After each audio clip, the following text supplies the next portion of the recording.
Hello viewers, this is Suman Dutta. তো এই blank page দেখে তোমাদের মনে অনেকটা ডাউট হতে পারে যে আমি আজকে ব্ল্যাঙ্ক পেজে কী করাবো। তো ব্ল্যাঙ্ক পেজটা আনার আমার কোনো দরকার ছিল না, তবু এনেছি কারণ আমি যখন পড়াগুলো রেডি করছি তো অনেকটা সময় পার হয়ে গেছে। আর একটা ভিডিও আপলোড হতে মিনিমাম 1 থেকে 2 ঘন্টা সময় লাগে। তো আমি যখনই এটা আপলোড দিব ভেবে নেবে 1 থেকে 2 ঘন্টা আগে আপলোড দিয়েছি, এবং যখন তোমরা পাবে মনে করবে যে ওই সময় কিন্তু আমি কোনো কিছু আপলোড দেইনি।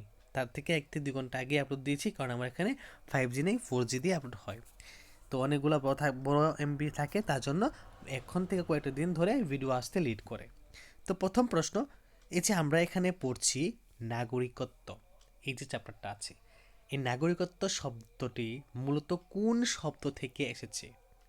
এটা হলো সিভিটাস থেকে। কোথা থেকে? সিভিটাস শব্দ থেকে। তো নাগরিক বলতে কি বোঝানো হয়? যে ব্যক্তি আইনি স্বীকৃতি পাইছে একটা রাজ্যে থাকুন লাগা বা একটা স্টেটে থাকুন লাগা, সেটাকে বলে আইনে স্বীকৃতি। ঠিক আছে। তারপর নাগরিকত্ব কোন বৈশিষ্ট্যের প্রতীক? রাজনৈতিক পরিচয়ের প্রতীক। ঠিক আছে। নাগরিকত্ব বলতে কি বোঝো? একটি দেশের প্রতি আইনগত সম্পর্ক। নাগরিকত্বের প্রধান বৈশিষ্ট্য কি? অধিকার ও কর্তব্য নিয়ে। আধুনিক নাগরিকত্ব, এই যে আধুনিক নাগরিকত্ব আছে সেটা কিসের উপর ভিত্তি করা হয়? রাষ্ট্রের উপর।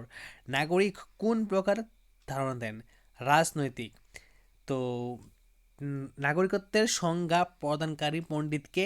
T H martial.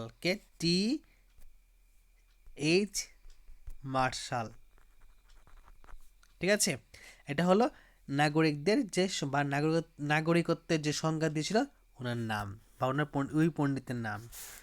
তো অ্যাক্টিভ সিটিজেনশিপ, এই যে কথাটা বলতে কি বোঝানো হয়? সমাজ ও রাষ্ট্রে সক্রিয় অনুষ্ঠান। তারপর এখানে হলো নাগরিকত্বের সাথে কোনটি আঙ্গাঙ্গিভাবে জড়িত? কর প্রদান। সিবি সিটিজেনশিপ মানে কি? Membership of a statue. Membership of a statue. Citizen শব্দটি কথা হতো কি? দেশের সদস্য।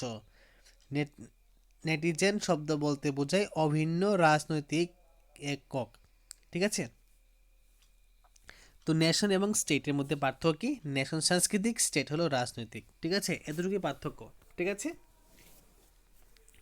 তো এখানে আরেকটা প্রশ্ন আমি এখানে লিখে দিচ্ছি, তোমরা সবাই অবশ্যই ভালো করে শিখবে যে national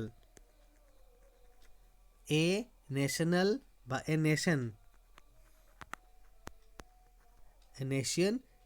is a soul,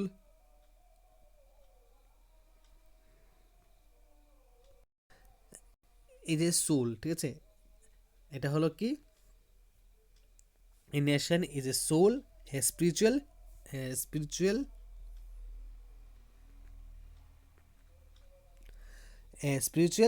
principal. কথা কে বলেছেন? রেনান। কে বলেছেন? রেনান। নাগরিকত্ব আইন 1955 সালে কতবার সংশোধিত হয়েছিল? একবার। কবে? 1955 সালে একবার হয়েছিল। তো ভারতের দ্বৈত নাগরিকত্ব আছে কি? নাই। ভারতের দ্বৈত নাগরিকত্ব জানাতে কয়টি উপায় লেখো? 5টি উপায় লেখো। ঠিক আছে। তো আরেকটা প্রশ্ন করছে এখানে যে নেশন শব্দটি অর্থ কি? অভিন্ন রাজনৈতিক একক। তো জাতীয়তাবাদের ভিত্তি কি? সাংস্কৃতিক ও ইতিহাস অভিন্নতা। একজন নাগরিক রাষ্ট্র থেকে কী লাভ করে? অধিকার ও কর্তব্য। ওকে। তো ফ্রেন্ডস, কিছু লেখার প্রয়োজন পড়েনি, তার জন্য কিছু লেখে নি। তো এখন এই হোয়াইট পেজ দেখে দেখে শুনে নাও যে আজকে কি আমি পড়িয়েছি। যদি ভিডিও ভালো লাগে থাকে অবশ্যই ভিডিও শেয়ার করবে। তো দেখা হচ্ছে একটা গুরুত্বপূর্ণ ভিডিওতে। সবাইকে অসংখ্য ধন্যবাদ।